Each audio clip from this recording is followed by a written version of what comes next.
तो बालकों फाइनली वो दिन आ ही गया जब आपको अकाउंट्स का एग्जाम अटेम्प्ट करना है।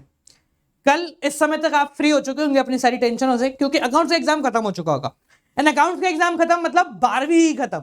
सबसे बड़ी टेंशन, सबसे बड़ा डर, अकाउंट्स का एग्जाम आ गया है। सो अकाउंट का एग्जाम अटेम्प्ट कैसे करना है? देखो यार, सबको एक चीज तो पता है, ये अकाउंट्स के एग्जाम में ये मैटर नहीं करता कि तुम्हें कितना आता है, ये मैटर करता है कि तुमसे कितना होता है।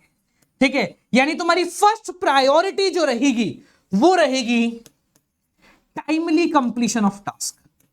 ठीक है, क्योंकि आप लोगों ने अभी कुछ गेस्ट पेपर्स, कुछ एक्सपेक्टेड पेपर्स, कुछ मॉक पेपर्स सॉल्व किए होंगे, और ये सब करने के बाद आपको एक चीज तो समझ में आ गई होगी कि अकाउंट्स के अंदर पेपर को टाइम पे खत्म करना सबसे बड़ा टास्क रहने वाला है आपकी बात। क्योंकि हर बार अकाउंटेंसी में थ्योरी काफी ज्यादा आ जाती थी, जिसकी वजह से आप लोगों को टाइम थोड़ा मिल जाता था, पर अब की बार थ्योरी काफी कम हो गई है, और अगर सिंपल पेपर के हिसाब से माने तो थ्योरी अप्रोक्सीमेटली खत्म ही हो गई है। तो हर क्वेश्चन के अंदर आपको फॉर्मेट्स बनाने पड़ेंगे, हर क्वेश्चन के अंदर आपको सॉल्व करना पड़ेगा। तो उनमें से कौन सा जरूरी है, कौन सा नहीं है, किसको पहले करना है, किसको छोड़ना है, यह ध्यान रखना बहुत ज्यादा जरूरी है। ठीक है, अभी तुम क्या कर सकते हो पहले ये समझ लो। आज तुम्हारे पास थोड़ा सा समय बाकी है, तो इस समय के अंदर अपने टाइम के ऊपर थोड़ा सा काम कर लो, यानी कि बैठ जाओ और ये अंदाजा लगा लो कि टोटल जितने भी क्वेश्चन है, सैंपल पेपर उठा लो सीबीएसई का। ठीक है, तो हर क्वेश्चन को करने में तुम्हें कितना समय चाहिए, यानी कि क्वेश्चन वाइज टाइम अलॉटमेंट थोड़ा सा करने का प्रयास अभी कर लो।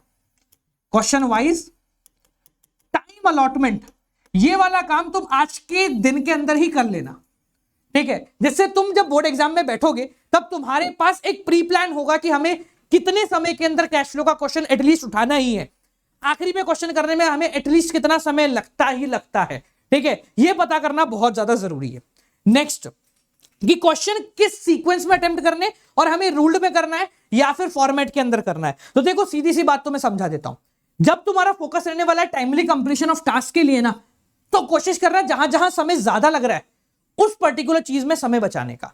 एक नंबर के क्वेश्चन में समय बचा के तुम कुछ कर नहीं सकते, बड़े क्वेश्चन में समय बचा के तुम बहुत कुछ कर सकते हो। फॉर एग्जाम्पल के तौर पर ध्यान से समझना, अगर एक ऐसा क्वेश्चन है जिसके अंदर तुम्हें एक जनरल एंट्री करनी है,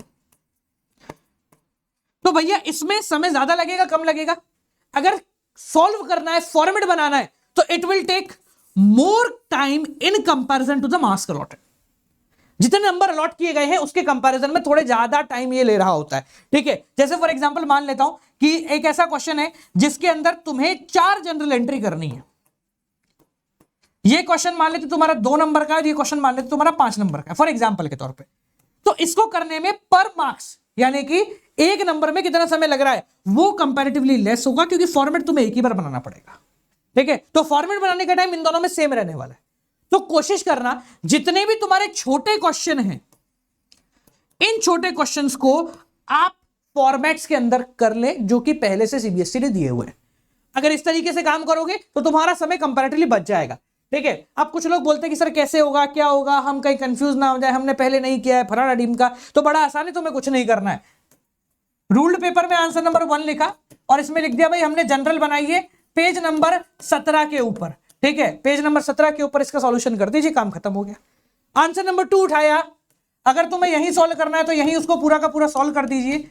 आंसर नंबर 3 उठाया, यही सॉल्व करना है तो कर दीजिए, नहीं उठाया तो आपने लिख दिया कि भाई इसका जनरल जो है हमने पेज नंबर 18 पे किया हुआ है। ये रूल्ड वाले पेपर की कहानी है, और बाकी जो तुम्हारे फॉर्मेट वाले पेपर है उसको तुम अपने हिसाब से चला सकते हो।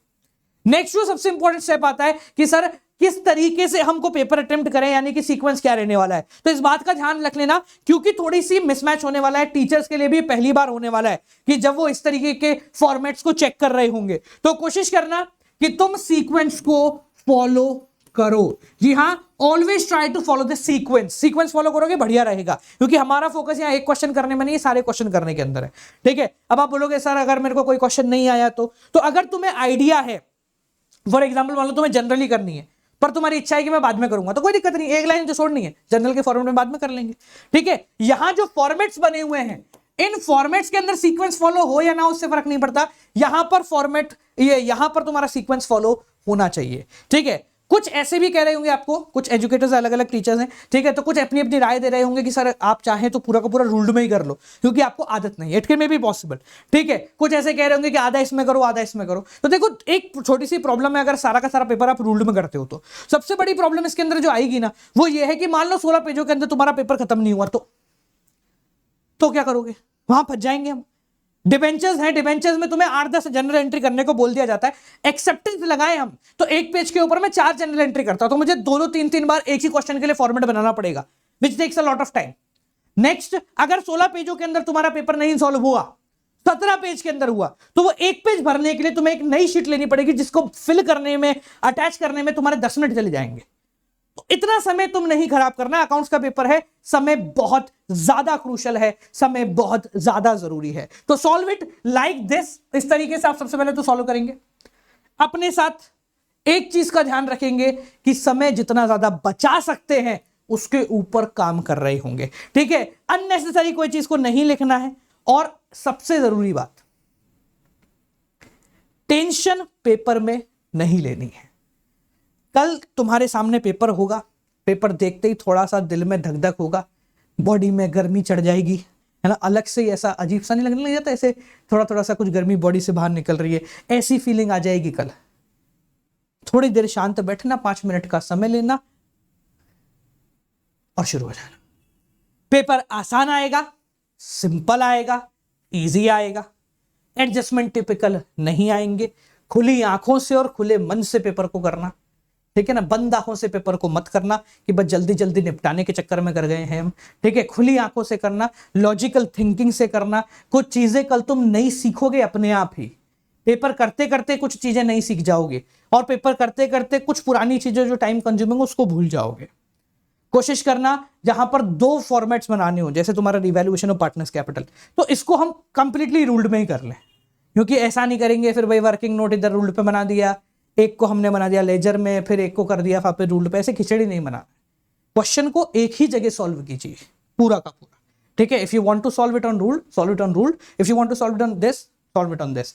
वर्किंग नोट बनाना है, वर्किंग नोट यहां बना लीजिए, सॉल्यूशन यहां कर लीजिए, ठीक है। किसी को कंफ्यूजन है कि सर मुझे ना थोड़ा वो करना है, हत्या करनी है थोड़ी सी, ठीक है ना, तो फालतू का रफ वर्क करना है, तो रफ वर्क करने के लिए पेज नंबर 16 है, उसको रफ वर्क डाल दो और वहीं कर लो तुम्हारे सारे के सारे रफ वर्क जितने भी करने हैं। साथ साथ में जब भी आप अमाउंट लिखेंगे तो बस एक चीज का ध्यान रखना, अमाउंट थोड़ा सा स्पेसिफिकली लिखना। मान लो 10,000 है तो ऐसे लिखना, 500 है तो ऐसे लिखना, 300 है तो फिर ऐसे लिखना, 8,000 है तो फिर ऐसे लिखना, ठीक है। इससे क्या है, कैलकुलेशन करने में तुम्हारा समय कम लगेगा। कैलकुलेशन सबसे ज्यादा समय खाती है, जिसके नंबर बिल्कुल भी नहीं होते हैं। उस समय को बचाने के लिए थोड़ा सा पुराना तरीका, ओल्ड स्कूल तुम्हें अपनाना पड़ेगा। अपनाओगे बहुत बढ़िया नंबर आएंगे। कल बोर्ड एग्जाम के बाद सबके चेहरे पर मुस्कान होगी, सब खुश होंगे, क्योंकि पेपर बहुत अच्छा गया होगा, ठीक है। कैश फ्लो में हो सकता है थोड़ी सी दिक्कत आए तुम्हें, पर दिक्कत नहीं लेनी है, खुद पे विश्वास रखो, कैश फ्लो होगा। जिस चीज का उत्तर तुम्हें पता है उस सवाल में क्यों डरे हो, जिसका उत्तर पहले से पता है उस सवाल में डरने की कोई आवश्यकता नहीं है, ठीक है। कॉमर्स वाले हैं, इतने जुगाड़ू तो है कि हम जुगाड़ से उत्तर आगे पीछे निकाल लेंगे। ऑल तो जरूरत नहीं पड़ेगी, पर पड़ेगी तो तुम उसको कैसे हैंडल करना है ये तुमसे बेहतर कोई नहीं जानता, ठीक है। तो आज की रात है, भिड़ जाओ यूट्यूब पे, ऐसा नहीं बोलूंगा, आराम करो, जितना पढ़ लिया है ओके है, कुछ रह गया है तो उसको खत्म करो। कल सुबह 6 बजे मिलेंगे। एक इंपॉर्टेंट पेपर है जो कि सॉल्व करेंगे बैठकर, और उसके बाद पेपर देके आना, बहुत बड़े पेपर जाएगा।